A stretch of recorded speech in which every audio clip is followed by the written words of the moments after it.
ஒரு manufacturing industry பொறுத்தவரைக்கும் motor அப்படின்னா என்ன? அது சம்மந்தமா என்னென்ன மாதிரியான விஷயங்கள நம்ம கண்டிப்பா தெரிஞ்சுக்கணும் அப்படின்றத பத்தி தான் பார்த்துட்டு இருக்கோம்.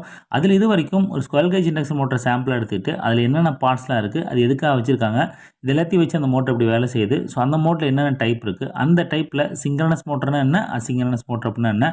அந்த சிங்க்ரோனஸ் மோட்டார் குரூப்ல இருக்கக்கூடிய permanent magnet motor, BLDC motor, electrical excited motor, reluctance motor இத பத்திலாம் பார்த்தோம். அதுக்கப்புறம் அந்த அசிங்க்ரோனஸ் மோட்டார் குரூப்ல இருக்கக்கூடிய ஸ்ப்ளிட் பேஸ் இண்டக்ஷன் மோட்டர், அப்புறம் கெப்பாசிட்டர் யூஸ் பண்ணி இருக்கக்கூடிய சிங்கிள் பேஸ் மோட்டர், அப்புறம் shaded power motor, repulsion motor இத பத்திலாம் பார்த்தோம். இப்போ அதனோட கன்டினியூட்டியா 3 பேஸ் மோட்டார் குரூப்ல இருக்கக்கூடிய ஸ்லிப் ரிங் இண்டக்ஷன் மோட்டர பத்தி பார்க்க போறோம். என்ன திடீர்னு அந்த மோட்டர பத்தி பார்க்குறோம் அப்படின்னா, நம்ம பார்த்துட்டு இருக்கோம் இன்ஜினியரிங் ஸ்டூடெண்ட்ல இருந்து மேனேஜர் எப்படி ஆகுறது அப்படின்ற சீரிஸ பத்தி பார்த்துட்டு இருக்கோம். அது எப்படி டைரக்ட்டா மேனேஜர் ஆக முடியும் அப்படின்னு கேட்டீங்கன்னா, அதுக்கான ஸ்ட்ராட்டஜி வீடியோட லிங்க் வந்து டிஸ்கிரிப்ஷன் ஐ பட்டன்லயும் குடுத்துருக்கேன். செக் பண்ணி பாருங்க. அதுல நம்ம என்ன பார்த்தோம், ஆரம்பத்துல இருந்து ஒரு 5 விஷயத்துல ஃபோக்கஸ் பண்ணோம் அப்படின்னா, வாய்ப்பு கிடைக்கும்போது சரியான நேரத்துல நம்ம லீடர் ஆகலாம் அப்படின்னு பார்த்தோம். அதுல ஃபர்ஸ்ட் ஸ்டெப்பா இருக்கக்கூடிய டெக்னிக்கல் ஸ்கில் அது சம்பந்தமான எக்ஸ்பீரியன்ஸை ஷேர் பண்ணிக்க ட்ரை பண்ணிட்டு இருக்கோம். அது மட்டும் இல்லாம, நீங்க ஒரு எலக்ட்ரிக்கல் இன்ஜினியரா உங்க கரியர ஸ்டார்ட் பண்ணீங்க அப்படின்னா, உங்க டெக்னிக்கல் ஸ்கில்ல என்ன சீக்வென்ஸ்ல டெவலப் பண்ணணும் அப்படின்றதுக்கான ரூட் மேப் டெவலப் பண்ணியிருக்கோம். அந்த ரூட் மேப் இப்ப நம்ம எங்க இருக்கோம்னு பார்த்தீங்கன்னா, மோட்டார்ஸ் அண்ட் ஸ்டார்டர்ஸ் பத்தி பார்த்துருக்கோம். அந்த மோட்டார்ஸ் அண்ட் ஸ்டார்டர்ல இன்னைக்கு நம்ம ஸ்லிப் ரிங் இண்டக்ஷன் மோட்டார் பத்தி பார்க்க போறோம்.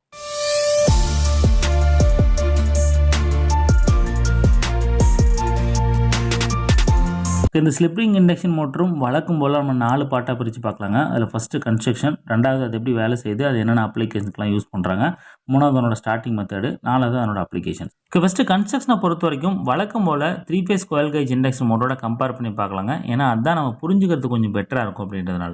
அதில ஸ்டேட்டர் செட்டப்ப பொறுத்தவரைக்கும் நம்ம ஸ்குவெரல் கேஜ் இண்டக்ஷன் மோட்டர்ல எந்த மாரி இருக்கோ, அதே சேம் செட்டப் தான் நம்ம ஸ்லிப் ரிங் இண்டக்ஷன் மோட்டர்ல இருக்க போது. அதில எந்த சேஞ்சஸ் இல்ல.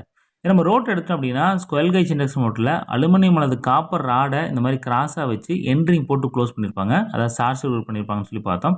இதே நம்ம ஸ்லிப் ரிங் இண்டக்ஷன் மோட்டர் எடுத்தீங்க அப்படின்னா, ஸ்டேட்டர் வைண்டிங்ல இருக்கிற மாரியே ரோட்டருக்குன்னு சொல்லி தனியா வைண்டிங் வச்சிருப்பாங்க. ஸோ அந்த வைண்டிங்க சுத்தி அதனுடைய எண்ட் டெர்மினல்ல ஸ்லிப் ரிங் மூலமா எடுத்துட்டு வந்து வெளியில வச்சு ஷார்ட் பண்ணியிருப்பாங்க. அப்படி ஷார்ட் பண்றதுக்கு முன்னாடி வேரி பண்ற மாரியான ஒரு ரெசிஸ்டன்ஸ் பேங்கையும் ஆட் பண்ணி வச்சிருப்பாங்க. இந்த செட்டப் எதுக்காக வச்சிருக்காங்க அப்படின்னு பார்த்தீங்கன்னா, நம்ம ரோட்டர் வைண்டிங்கோட ரெசிஸ்டன்ஸை வேரி பண்ணுறதுக்காக இந்த மாதிரி செட்டப் வச்சுருக்காங்க. இந்த இடத்துல நமக்கு ஒரு கேள்வி வரலாம், எதுக்காக நான் ரோட்டர் வைண்டிங்கோட ரெசிஸ்டன்ஸை மாற்றணும் அப்படின்னு. பொதுவாக இந்த மாதிரி மோட்டர்லாம் அதிக லோடு கேரி பண்ணக்கூடிய அப்ளிகேஷன்ஸில் யூஸ் பண்ணுவாங்க. உதாரணத்துக்கு இப்போ நம்ம ஹார்பரில் நம்ம அந்த கண்டெய்னர்லாம் அன்லோட் பண்ணுறதுக்கு பெரிய பெரிய இஓடி கிரேன்ஸ் வச்சுருப்பாங்க. அந்த கிரேனில் இந்த மாதிரி ஸ்லிப் ரிங் இண்டக்ஷன் மோட்டர் தான் வச்சுருப்பாங்க. இப்போ அந்த மோட்டர்லாம் ஸ்டார்ட் ஆகும்போது பார்த்தீங்க அப்படின்னா, அதிக லோடோட தான் ஸ்டார்ட் ஆகும். அப்படி அதிக லோடோட ஸ்டார்ட் ஆச்சு அப்படின்னா, ரோட்டர்ல அதிகமான கரண்ட் புரொடியூஸ் ஆகும். அப்படி உருவாகக்கூடிய கரண்ட் அந்த மோட்டார் வைண்டிங் ஃபெயிலியர் ஆகறதுக்கான வாய்ப்பு இருக்கு. அத அவாய்ட் பண்றதுக்காக இந்த ரெசிஸ்டன்ஸ் பேங்க் மூலமா அந்த ரோட்டர் வைண்டிங்கோட ரெசிஸ்டன்ஸ அதிகமா வச்சு அந்த மோட்டர ஸ்டார்ட் பண்ணுவாங்க. அப்படி பண்றதுனால ரோட்டர்ல உருவாகக்கூடிய கரண்ட் கம்மியாகும். ஒன்ஸ் இந்த மோட்டர் வந்து ஸ்பீடு பிக்கப் ஆனதுக்கு அப்புறம் அந்த ரெசிஸ்டன்ஸ் வந்து குறைச்சு அந்த மோட்டர் வந்து ரன் பண்ணுவாங்க. அப்படி பண்றதுனால இந்த வைண்டிங் ஃபெயிலியர நம்ம அவாய்ட் பண்ணிடலாம். இது 1. 2வது அந்த மோட்டர் வந்து லோடோட ஸ்டார்ட் பண்றோம் அப்படின்றனால, அத ஸ்மூத்தா ஸ்டார்ட் பண்ணணும், ஸ்மூத்தா ஸ்டாப் பண்ணணும். அந்த பர்ப்பஸ்க்காகவும் இந்த எக்ஸ்டர்னல் ரெசிஸ்டன்ஸ் அப்படின்றது நமக்கு தேவைப்படுது. ஓகே. இதனால தான் இந்த மாரி கன்ஸ்ட்ரக்ஷன் வந்து ஸ்லிப் ரிங் இண்டக்ஷன் மோட்டர்ல வச்சிருக்காங்க. ஓகே. இது கன்ஸ்ட்ரக்ஷன். அடுத்து வொர்க்கிங் பிரின்சிபல பொறுத்தவரைக்கும் நம்ம ஸ்குவெரல் கேஜ் இண்டக்ஷன் மோட்டர் மாரியே தாங்க. நம்ம ஸ்டேட்டர் வைண்டிங் தான் சப்ளை குடுப்போம். குடுத்த உடனே அங்க ரொட்டேட்டிங் மேக்னெட்டிக் ஃபீல்ட் அப்படின்னு கிரியேட் ஆகும். கிரியேட் ஆனதுக்கப்புறம் பக்கத்திலேயே நம்ம ரோட்டர் வைண்டிங் வச்சிருக்கோம். அந்த ரோட்டர் வைண்டிங்கோட ரெசிஸ்டன்ஸ் வந்து இனிஷியல் அதிகமா வைக்கணும்னு சொல்லி பார்த்தோம். அந்த மாரி அதிகமா வச்சிரலாம். வச்சதுக்கப்புறம் அந்த ரொட்டேட்டிங் மேக்னெட்டிக் ஃபீல்டு ரோட்டர் வைண்டிங்கில இருக்கக்கூடிய கண்டக்டர கட் பண்றதுனால, அங்க வந்து ஒரு ஃபோர்ஸ் கிரியேட் ஆகுது. அப்படி ஃபோர்ஸ் கிரியேட் ஆகுறதுனால அந்த மோட்டர் வந்து ரொட்டேட் ஆக ஆரம்பிக்குது. இப்ப அந்த ரோட்டர் வைண்டிங்கோட ரெசிஸ்டன்ஸ் அதிகமா இருக்குன்றதுனால, அந்த மோட்டர் வந்து மெதுவா ரொட்டேட் ஆக ஆரம்பிக்குது. இப்ப அந்த மோட்டர் வந்து ரொட்டேட் ஆகி கொஞ்சம் டைம்க்கு அப்புறம் அந்த ரோட்டர் வைண்டிங்கோட ரெசிஸ்டன்ஸ குறைச்சோம் அப்படின்னா, அது ரெகுலர் ஸ்பீட்ல ரொட்டேட் ஆக ஆரம்பிச்சுரும். இது வந்து ஸ்டார்ட் அப் மெத்தட். இதே நம்ம ஸ்டாப் பண்ணும்போதும் சேம் சீக்வென்ஸ ஃபாலோ பண்ணுங்க. ஃபர்ஸ்ட்டு நம்ம அந்த ஸ்டேட்டருக்கு போகக்கூடிய சப்ளை கட் பண்ணணும். கட் பண்ணதுக்கப்புறம் அந்த ரோட்டர் வைண்டிங்கோட ரெசிஸ்டன்ஸ திரும்பவும் அதிகமான பொசிஷன்ல வச்சிரணும். அப்படி வச்சா தான் மோட்டர் வந்து ஸ்மூத்தா ஸ்டார்ட் ஆகும். பிளஸ் வந்து அந்த வைண்டிங் ஃபெயிலியர நம்ம அவாய்ட் பண்ண முடியும். இப்ப இந்த இடத்துல அந்த ரோட்டர் வைண்டிங்கோட ரெசிஸ்டன்ஸ கூட்டுறது, குறைக்கிறது வந்து மேனுவல் செட்டப்பா இருக்கு. அதாவது ஒரு ஹேண்டில் அட்ஜஸ்ட் பண்றது மூலமா அந்த ரெசிஸ்டன்ஸ வேரி பண்ணணும். இதுக்கு பதிலா ஆட்டோமேட்டிக் செட்டப் இருக்கு. அத வந்து நம்ம ஸ்டார்ட் அப் மெத்தட்ல பார்க்கலாம். ஓகே. ஓகே. இப்ப ஸ்லிப் ரிங் இண்டக்ஷன் மோட்டர் எப்படி வேலை செய்யுது அப்படின்றத பத்தின ஒரு ஐடியா வந்திருக்கும். இது வேற எங்கெல்லாம் யூஸ் பண்ணுவாங்க அப்படின்னு பார்த்தீங்கன்னா, வேற எந்த இடத்துலயும் யூஸ் பண்றது இல்லங்க. ஏன்னா இதெல்லாம் வந்து ரொம்ப பழைய டெக்னிக். இத வச்சு மெயின்டெயின் பண்றது ரொம்ப கஷ்டம் அப்படின்றதுனால, இதெல்லாம் இப்ப யாரும் யூஸ் பண்றதில்ல. அதுக்கு பதிலா நம்ம நார்மல் ஸ்குவெரல் கேஜ் இண்டக்ஷன் மோட்டர்ல விஎஃப்டி கனெக்ட் பண்றது மூலமா இந்த பர்ப்பஸ் எல்லாம் நம்ம சால்வ் ஆயிருது அப்படின்றதுனால, இத நம்ம யூஸ் பண்றதில்ல. இதே நம்ம ரொம்ப பழைய இண்டஸ்ட்ரியா இருந்துச்சு அப்படின்னா, இந்த மோட்டர்லாம் வந்து இன்னும் யூஸ் பண்ணிட்டு இருக்கலாம். ஜஸ்ட்டு தெரிஞ்சுக்கணுன்றதுக்காக பார்த்து வச்சுக்கோங்க. ஸோ வேறு எங்கெல்லாம் யூஸ் பண்ணியிருப்பாங்க, இப்போ பழைய இண்டஸ்ட்ரியாக இருந்தாலும் எங்கெல்லாம் யூஸ் பண்ணியிருப்பாங்கன்னு பார்த்தீங்கன்னா, இப்போ நம்ம லிஃப்ட்டு, எஸ்கலேட்டரு, அப்புறம் வந்து பெரிய பெரிய எக்யூப்மெண்ட்ஸ்லாம் ரொட்டேட் பண்ணுறதுக்காக வச்சிருக்கக்கூடிய மோட்டர்ஸு, அப்புறம் ஈஓடி கிரேனு, இந்த இடத்துலாம் வந்து இந்த ஸ்லிப் ரிங் இண்டக்ஷன் மோட்டரை யூஸ் பண்ணியிருக்கலாம். ஓகே, அடுத்து ஸ்டார்ட் அப் மெத்தடை பொறுத்த வரைக்கும் இந்த மோட்டருக்கு நம்ம 2 கனெக்ஷன் கொடுக்கணும். ஒன்று ஸ்டேட்டர் வைண்டிங்கு, இன்னொன்று ரோட்டர் வைண்டிங்கு. இன்னும் 2லேயுமே வைண்டிங் இருக்குது அப்படின்றதுனால நம்ம 2க்குமே கனெக்ஷன் கொடுக்கணும். அதில் ஃபஸ்ட்டு ஸ்டேட்டர் வைண்டிங்க்கு நம்ம ஆல்ரெடி தெரிஞ்சது தான். நம்ம சின்ன மோட்டராக இருந்ததுன்னா டிஓஎல் ஸ்டார்டரு, கொஞ்சம் பெரிய மோட்டராக இருந்ததுன்னா ஸ்டார் டெல்டா ஸ்டார்டர், அது மூலமாக நம்ம கனெக்ஷன் கொடுத்துருவோம். அது நமக்கு பிரச்சனை இல்லை. நம்ம ரோட்டர் வைண்டிங்க்கு முன்னாடி பார்த்த மாதிரி இதை எடுத்து கொண்டு போய் வெளியில் ஷார்ட் சர்க்யூட் பண்ணுவோம். பண்ணும்போது இதுக்கு சீரியஸாக ரெசிஸ்டன்ஸ் பேங்கையும் கனெக்ட் பண்ணுவோம். கனெக்ட் பண்ணதுக்கப்புறம் இந்த ரெசிஸ்டன்ஸ் வந்து சர்க்யூட்டுக்குள்ளே கொண்டு வரதுக்காகவும் டிஸ்கனெக்ட் பண்ணுறதுக்காகவும் இந்த மாதிரி கான்டாக்டர் செட்டப் போட்டு கனெக்ட் பண்ணி வச்சுருப்பாங்க. கனெக்ட் பண்ணதுக்கப்புறம் இது எப்படி லைனில் கொண்டு வருவாங்கன்னு பார்த்தீங்கன்னா, ஃபஸ்ட்டு இந்த மோட்டர் ஸ்டார்ட் ஆகும்போது இந்த 3 ரெசிஸ்டன்ஸ் வந்து ஃபுல்லாக லைனில் இருக்கும். ஒன்ஸ் இந்த மோட்டர் ஸ்டார்ட் ஆனதுக்கப்புறம் ஃபஸ்ட்டு இந்த கான்டாக்டர் ஆன் பண்ணுவாங்க. ஆன் பண்ணுறதுனால என்ன ஆகும்னு பார்த்தீங்கன்னா, இந்த ஃபஸ்ட்டு செட் ஆஃப் ரெசிஸ்டன்ஸ் வந்து கட் ஆயிரும். கட் ஆனதுக்கப்புறம் கொஞ்சம் டைமுக்கு அப்புறம் இந்த 2வது கான்டாக்டர் ஆன் பண்ணுவாங்க. இந்த 2வது கான்டாக்டர் ஆன் பண்ணுறதுனால என்ன ஆகும், இந்த 2 ரெசிஸ்டன்ஸ் வந்து கட் ஆயிரும்.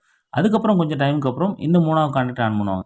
இந்த கரண்ட் ஆன் பண்ணுறது மூலமாக இந்த 3 ரெசிஸ்டன்ஸுமே கட் ஆகிட்டு ரோட்டர் வைண்டிங் வந்து டைரெக்டாக ஷார்ட் சர்க்யூட் ஆகிட்டு மோட்டர் ரெகுலர் ஸ்பீடில் ரொட்டேட் ஆக ஆரம்பிச்சிடும். ஓகே, இந்த மாதிரி ஸ்டெப் பை ஸ்டெப்பாக குறைச்சி மோட்டர் வந்து ஸ்டார்ட் பண்ணுவாங்க. இதே ஸ்டாப் பண்ணும்போது சேம் சீக்வன்ஸ் தான். அதே ரிவர்ஸில் பண்ணுவாங்க. ஃபஸ்ட்டு இந்த கான்டாக்டர், அதுக்கப்புறம் இந்த கான்டாக்டர், அதுக்கப்புறம் இந்த கான்டாக்டர். இந்த மாதிரி சீக்வன்ஸ்லாம் வந்து ஆன் ஆஃப் பண்ணுறதுக்காக சில டைமர் செட்டப்லாம் வச்சுருப்பாங்க. ஸோ அது மூலமாக இந்த ஸ்டார்ட் அப் அப்படின்றது நடக்கும். ஓகே, இப்போ ஸ்டார்ட் அப் மெத்தட் முடிஞ்சு அடுத்து மெயின்டெனன்ஸ். ஸோ மெயின்டெனன்ஸை பொறுத்த வரைக்கும் நம்ம எல்லா மோட்டர்லையும் பண்ணக்கூடிய ரெகுலர் மெயின்டெனன்ஸ் தாங்க. ஃபஸ்ட்டு அதனோட லூப்ரிகேஷன், கிரீசிங்லாம் கரெக்டாக இருக்கா, கரெக்டான பேரிங் இருக்கா அப்படின்றத பார்த்து நம்ம சூஸ் பண்ணணும். அதனோட ரீக்ரீசிங்கு, இப்போ ரன்னிங் கிரீசிங் இதெல்லாம் நம்ம பார்க்குறோன்னு சொல்லி பார்த்தோம். அதுக்கப்புறம் வைப்ரேஷன். ஸோ வைப்ரேஷன் இருந்தது அப்படின்னா நம்ம ஷாஃப்ட்டில் பிரச்சனை வரும். அந்த ஷாஃப்ட்டில் பிரச்சனை வந்துச்சுன்னா நம்ம மோட்டர் ஃபெயிலியருக்கான வாய்ப்பு இருக்குன்னு சொல்லி பார்த்தோம். அதை நமக்கு மானிட்டர் பண்ணணும். அதுக்கப்புறம் body temperature. So body temperature அதிகமாச்சுனாலும் நம்ம மோட்டர் வைண்டிங் ஃபெயிலியர் ஆகிறதுக்கான வாய்ப்பு இருக்குது.